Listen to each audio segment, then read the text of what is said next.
ଜଣାଉଛି ଯେହେତୁ ଏଇ ଦିନରେ ଆପଣ ମାନଙ୍କର ସ୍ନେହ ସହଯୋଗ ସ୍ନେହ ଆଉ ସମସ୍ତଙ୍କ ସହଯୋଗରେ ସୁଖମୟ ସଂସାର। ଆମେ ଏକୁଟିଆ ଏ ଦୁନିଆରେ କିଛି କରିପାରିବାନି। ଯେହେତୁ ଆମେ ଗୋଟେ ସାମାଜିକ ପ୍ରାଣୀ, ଯେକୌଣସି କର୍ମକୁ ଆମେ ସମସ୍ତଙ୍କ ସହିତ ସହଯୋଗ ନେବାର ଅଛି, ସମସ୍ତଙ୍କ ସହିତ ମିଳିମିଶି ରହିବାର ଅଛି। ସ୍ନେହ, ଖୁସି, ଆନନ୍ଦ, ସୁଖ, ଶାନ୍ତି ସବୁ ଥିବାର ଅଛି। ପବିତ୍ରତା ତ ନିହାତି ଦରକାର। ଆମେ ସମସ୍ତେ ଭାଇ ଭଉଣୀ, ଆମେ ସମସ୍ତେ ଏକ ବାପାଙ୍କର ସନ୍ତାନ। ଆମେ ଦୁନିଆ ପାଇଁ କାମ କରୁଛେ, ଆମେ ବିଶ୍ୱ ପାଇଁ କାମ କରୁଛେ, ଆମେ ପରିବାର ପାଇଁ କାମ କରୁଛେ, ଆମେ ଆମର ଅଞ୍ଚଳ ପାଇଁ କାମ କରୁଛେ। ଆମେ ଗୋଟେ କର୍ମଚାରୀ, ଆମେ ଗୋଟେ ସେବକ। ଆମେ ଦୁନିଆକୁ ଆସିଛେ ନିଜ କଥା ଦେଖିବା ପାଇଁ ନାହିଁ, ଅନ୍ୟମାନଙ୍କର ସୁଖ ସୁବିଧା କିପରି ସେମାନଙ୍କୁ ସ୍ନେହ ଆଦର ଆଉ ଦୁନିଆରେ ବଞ୍ଚିବା ପାଇଁ ଆମେ ସେଇ ପରମାତ୍ମାଙ୍କୁ ଶକ୍ତି ଆଣି ସମସ୍ତଙ୍କୁ ଆଜିର ଦୁନିଆରେ ବହୁତ ଅଛନ୍ତି ଏମିତି ଲୋକ ଯେଉଁମାନେ ଦୁଃଖରେ ମନ କଷ୍ଟରେ ରହୁଛନ୍ତି। ସେମାନଙ୍କୁ ଧନ ସମ୍ପତ୍ତି ଟଙ୍କା ପଇସା ଏରା କିଛି ଦରକାର ନାହିଁ। ଆମେ ପଦଟେ ମିଠା କଥା କହିବା, ସେମାନଙ୍କର ଦୁଃଖ ସୁଖ ସବୁ ଶୁଣିବା, ସେମାନଙ୍କ ମନକୁ ଶାନ୍ତି ଦେବା, ଏରା ଆମର ହେଉଛି ଲକ୍ଷ୍ୟ। ଏ ସ୍କୁଲର ନାମ ଦିବ୍ୟ ଶକ୍ତି। ଯେହେତୁ ଗୋଟେ ପରମାତ୍ମାଙ୍କ ଦ୍ୱାରା ସଞ୍ଚାଳିତ, ପରମାତ୍ମାଙ୍କ ନିର୍ଦ୍ଦେଶରେ, ପରମାତ୍ମାଙ୍କ ଆଦେଶରେ ଏହି ସ୍କୁଲକୁ 31 ବର୍ଷ ହେଲା ଆଜି ବାର୍ଷିକ ଉତ୍ସବ ଆମେ ପାଳନ କରୁଛେ। ଏଠାରେ ଥିବା ସମସ୍ତ କର୍ମଚାରୀ ମହୁମାଛି ପରି ପିଲାମାନଙ୍କ ସହିତ ଲାଗିଛନ୍ତି।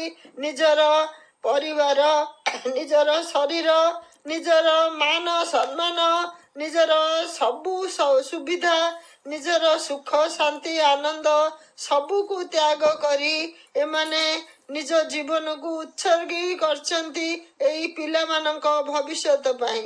ଏଇ ପିଲାମାନଙ୍କ ଭିତରେ ହୁଏତ କେହି ରାଷ୍ଟ୍ରପତି ଥାଆନ୍ତି, ପ୍ରଧାନମନ୍ତ୍ରୀ ଥାଆନ୍ତି, ସନ୍ଥ ଗୁରୁ ମହାରାଜା ଥାଆନ୍ତି, ଇଞ୍ଜିନିୟର, ଡକ୍ଟର, ମାଷ୍ଟର, ବିଭିନ୍ନ ପ୍ରକାର ପଦବୀରେ ସେମାନେ ଆଗକୁ ଆସିପାରନ୍ତି। କିନ୍ତୁ ବର୍ତ୍ତମାନ ଆମେ ସେମାନଙ୍କ ଥିବା ଲୁକାୟିତ ପ୍ରତିଭାକୁ ଆମେ ଦୁନିଆ ସାମ୍ନାକୁ ଆଣିବା ପାଇଁ ଆମର ଚେଷ୍ଟା କରିବାକୁ ହେବ।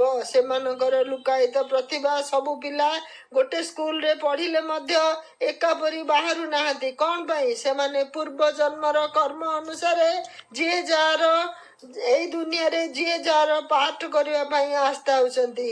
ଆମେ ଗୋଟେ ସ୍କୁଲରେ 200 ପିଲାକୁ ପାଠ ପଢ଼େଇଲେ ସେମାନେ ଯିଏ ଯାହାର ବଡ଼ ହେଲା ପରେ ସେମାନଙ୍କର ଅବସ୍ଥା ଏଇ ଯେଉଁ 13-14 ବର୍ଷ ଭିତରେ ଆମେ ଯେମିତି ଗଢ଼ିବା ସେତିକି ତାଙ୍କର ସାରା ଜୀବନ କାମ ଦେବ। ଆଉ ଆଗକୁ ଯାହା ପାଠ ପଢ଼ିବା ସେମାନେ ତାଙ୍କ ଇଚ୍ଛାରେ ପଢ଼ିବେ। ଆମେ କେବଳ ସେମାନଙ୍କୁ 14 ବର୍ଷ ପର୍ଯ୍ୟନ୍ତ ଲାଳନ ପାଳନ କରିପାରିବା। ଯେହେତୁ ପିଲାମାନଙ୍କର ବିକଶିତ ହୋଇନଥାଏ ବୁଦ୍ଧି, ସେମାନେ ଆମର ଚାଲିଚଳନ ବ୍ୟବହାର ଦେଖି ସେମାନେ ଶିଖନ୍ତି, ଅନୁକରଣ ପ୍ରିୟ। ସେମାନେ ଆମେ ଯାହା ଦେଖିବା, ଆମମାନଙ୍କର ଯାହା କର୍ତ୍ତବ୍ୟ, ଯାହା କାମ, ଯାହା ଆମେ ସେମାନଙ୍କୁ ଶିକ୍ଷା ଦେବା ସେମାନେ ସେଇ ଅନୁସାରେ ଚାଲିବେ। ପରିବେଶ ହେଉଛି ପିଲାଙ୍କର ଗୋଟିଏ ଶିକ୍ଷାର ବ୍ୟବସ୍ଥା। ଆମେ ଆମର ପରିବେଷ୍ଟନୀକୁ ଯଦି ଆମେ ଶୃଙ୍ଖଳିତ ରଖିବା, ଶାନ୍ତିମୟ ରଖିବା, ତାହେଲେ ଭବିଷ୍ୟତରେ ଗୋଟିଏ ସୁନ୍ଦର ଆମେ ଦୁନିଆ ତିଆରି କରିପାରିବା। ଆମକୁ ବହୁତ କଷ୍ଟ କରିବାକୁ ପଡ଼ିବ। ଗୋଟିଏ ପିଲା ସ୍କୁଲକୁ ଆସୁଛି, ବାପା ମା ତାକୁ 3ଟା-4ଟା ରାତିରୁ ଉଠି ତା ପାଇଁ ସେମାନେ ନାସ୍ତା ତିଆରି କରନ୍ତି, ତାର ଗାଧୁଆ ପାଧୁଆ ନିତ୍ୟକର୍ମ ସାରନ୍ତି। ଗୋସେଇ ମା, ବାପା, ଭାଇ ଭଉଣୀ ସମସ୍ତେ ଲାଗି ପଡ଼ନ୍ତି ପିଲାଟି କେମିତି ସ୍କୁଲକୁ ଠିକରେ ଯିବ, ପାଠ ପଢ଼ିବ, ଠିକରେ ଆସିବ। ସେମିତି ମାଷ୍ଟରମାନେ ମଧ୍ୟ କେମିତି କ'ଣ କରିବା, କ'ଣ ପଢ଼େଇବା ସେମାନେ ଚିନ୍ତା କରନ୍ତି। ତ୍ୟାଗ ତପସ୍ୟା ସେବା ଆଉ ଦ୍ୱାରା ଗୋଟିଏ ଭାଗ୍ୟ ଗଠନ ଆଉ କରାହଉଛି। ଡ୍ରାଇଭର ମଧ୍ୟ ସିଏ କେମିତି 5ଟା ରାତିରୁ ଉଠି 4ଟା ରାତିରୁ ଉଠି ନିତ୍ୟକର୍ମ ସାରି ତା ଗାଡ଼ିକୁ ସଫା କରି ସିଏ ପିଲାମାନଙ୍କ କାମରେ ଲାଗୁଛି। ଆଉ ଏଇ ଯେଉଁ ବିଦ୍ୟାଳୟର ଅନୁଷ୍ଠାନର କର୍ମଚାରୀ ମାନେ ଯାହାକୁ ଯେଉଁ କାମ ଦିଆହେଇଛି ସେମାନେ ପୁରା ରାତିରୁ ଚିନ୍ତା କରନ୍ତି ରାତି କେମିତି ପାହିବ, ମୋର ନିଦ ହେଇଯିବନି ତ, ମୁଁ ସକାଳୁ ଉଠି ପାରିବି ତ, ଏଇ ଚିନ୍ତା ଯେଉଁ କରନ୍ତି କେବଳ ଏଇ ପିଲାମାନଙ୍କ ପାଇଁ। ଆମେ ସମସ୍ତେ ସହଯୋଗ ନ କଲେ ସୁଖମୟ ସଂସାର ଗଢ଼ି ପାରିବାନି।